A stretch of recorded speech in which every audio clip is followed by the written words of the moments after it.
There were some who found me difficult and hostile, but they did me wrong. Little did they know of the reason why I seemed that way.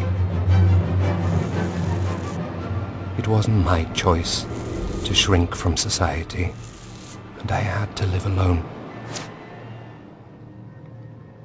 Like someone who'd been banished.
By the time his Ninth Symphony was performed that night in Vienna, Ludwig van Beethoven was profoundly deaf. Almost 2 centuries later, this music remains as potent, obsessive, and bewilderingly brilliant as ever. It's even more remarkable when you remember that its composer was unable to hear.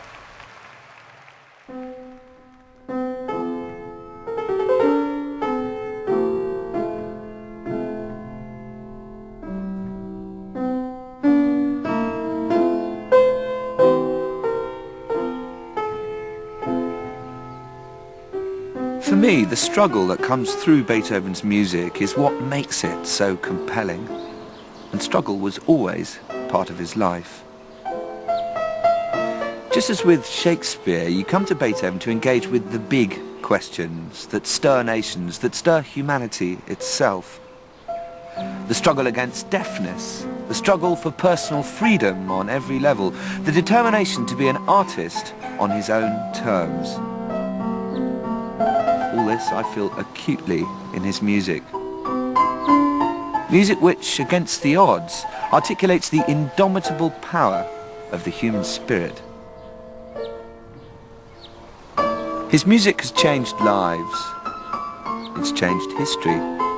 And with him, you might say, music grew up.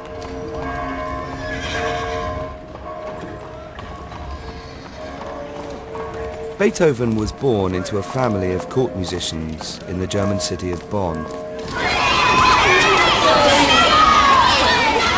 From an early age, he'd learned to fend for himself.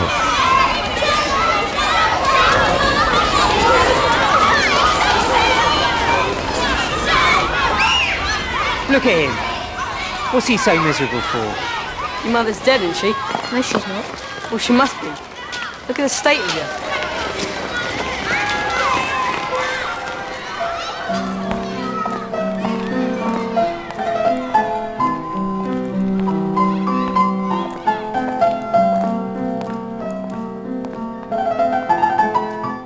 Ludwig's mother wasn't dead. At least, not then.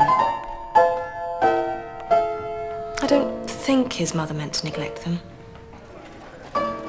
It wasn't as if they were poor. Certainly not when we were children.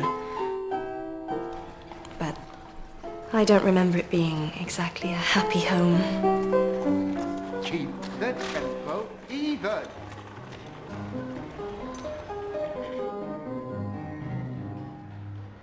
A gifted pianist, Beethoven had inherited the talents of his late grandfather, a renowned musician who'd been director of music at the court. Unlike young Ludwig, his father Johann, a tenor and music teacher, had failed to live up to the family name.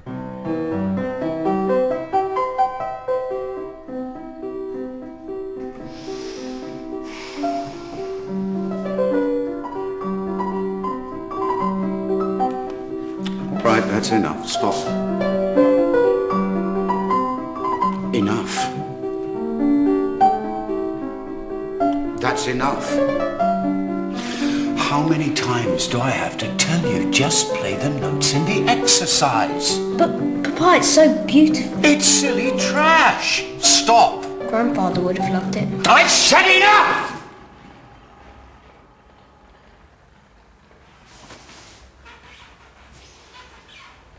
We all hated the way his father treated him.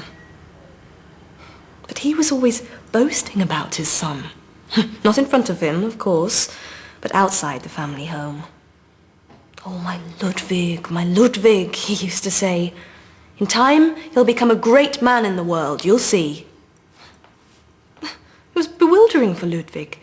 He never knew what kind of mood his father would be in. And more, he withdrew into himself.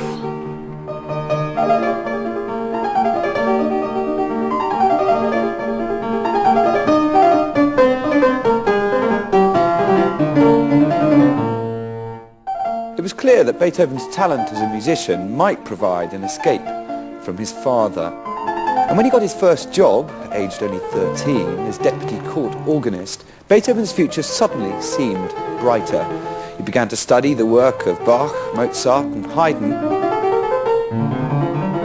And it's around this time you can see first evidence of his gift for composing. Since I was 12, my muse has often whispered to me, "Try and write down harmonies in your soul." Only 12 years old, I thought. And how would I look as a